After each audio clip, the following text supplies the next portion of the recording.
तो आज नजर है कांग्रेस पार्टी की आज होने वाली महारैली की। जी हां, कांग्रेस मतदाता सूची में कथित गड़बड़ी और वोट चोरी के आरोपों को लेकर अपना अभियान तेज करती हुई नजर आ रही है। और इसी कड़ी में आज दिल्ली के रामलीला मैदान में एक बड़ी महारैली का आयोजन किया गया है और इस महारैली को नाम दिया गया है वोट चोर गद्दी छोड़ रैली, जिसमें मल्लिकार्जुन खड़गे, राहुल गांधी, प्रियंका गांधी, सोनिया गांधी सहित कई बड़े नेता शामिल हो सकते हैं। कांग्रेस का आरोप है कि सरकार और चुनाव आयोग की मिलीभगत से ही चुनावी प्रक्रिया प्रभावित हो रही है। पार्टी का दावा है कि उसने देश भर से 5.5 करोड़ हस्ताक्षर जुटाए हैं, जिन्हें राष्ट्रपति को सौंपा जाएगा। इस महारैली को कांग्रेस लोकतंत्र और मतदाताओं के अधिकारों की रक्षा की लड़ाई के तौर पर पेश कर रही है। ऐसे में सवाल ये कि अब संसद में बहस बेनतीजा, पर सड़क पर अब मुद्दे को जा रहा घसीटा। इसी मुद्दे पर आज हम चर्चा करेंगे। साथ ही बात होगी ममता, राहुल, अखिलेश वोट चोरी पर मिलेगा जनादेश। मेरे साथ वरिष्ठ सहयोगी ग्राउंड जीरो से जुड़ रहे हैं, राजनीतिक मेहमानों का पैनल जुड़ चुका है। परिचय आगे कराऊंगी, लेकिन उससे पहले इस रैली को लेकर क्या कुछ वार पलटवार हुआ है, पॉलिटिकल रिएक्शंस पहले वो देखिए। एसआईआर जब बिहार में शुरू हुई तो सभी पॉलिटिकल पार्टीज ने विरोध किया, तो यहाँ तक कि सुप्रीम कोर्ट तक में जाने पड़ा और सुप्रीम कोर्ट के कुछ निर्देशों के बाद इलेक्शन कमीशन और सरकार ने स्वीकार किया। ये एसआईआर की एक्सरसाइज वोट जोड़ने के लिए होनी चाहिए, वोट काटने के लिए नहीं होनी चाहिए। बीजेपी जहाँ जहाँ हार जाती है वहाँ वोट कटवा देती है।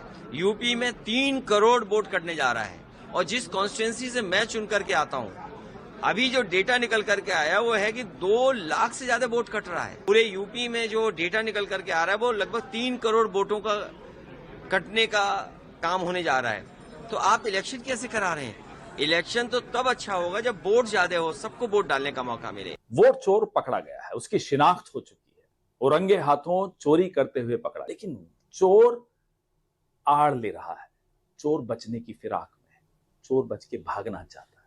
ये सवाल बड़े स्पष्ट हैं, राहुल गांधी बार बार पूछ रहे हैं, खड़गे साहब बार बार पूछ रहे हैं, लेकिन जवाब मिल नहीं रहे। रामलीला मैदान में 14 तारीख पूरे देश से जागरूक लोग इकट्ठे हो रहे हैं, वोट चोर के खिलाफ अपनी आवाज बुलंद करने के लिए इकट्ठे हो रहे हैं। आइए, भारी संख्या में रामलीला मैदान में आइए, चोर को भागने नहीं देना। जो खुद चोरी करते रहा 70 साल तक कांग्रेस ने, वोट ही चोरी किया, दूसरा कोई काम किया?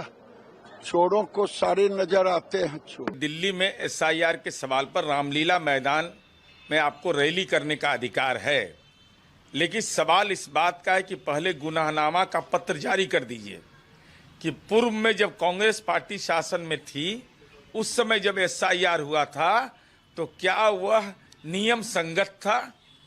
और बिहार की जनता का जनादेश, एसआईआर को मुद्दा बनाने के बाद जो जनादेश नहीं मिला, इसके लिए शोक का एक कबूलनामा जारी कर दीजिए। एसआईआर के नाम पे जो पूरे देश में धांधली चल रही है, पूरी की पूरी एक्सरसाइज इस चीज को आइडेंटिफाई करने के लिए की गई कि बिहार में कौन कौन लोग ऐसे हैं जिनका वोट तो बिहार में है, मगर वो हरियाणा में, उत्तर प्रदेश में, दिल्ली में कहाँ रह रहे हैं, उनके क्या एड्रेस हैं और उन तक कैसे भारतीय जनता पार्टी पहुंचे और उनको फ्री की टिकट को देकर ट्रेन से बिहार लाया जाए और लाखों की संख्या में वोट कर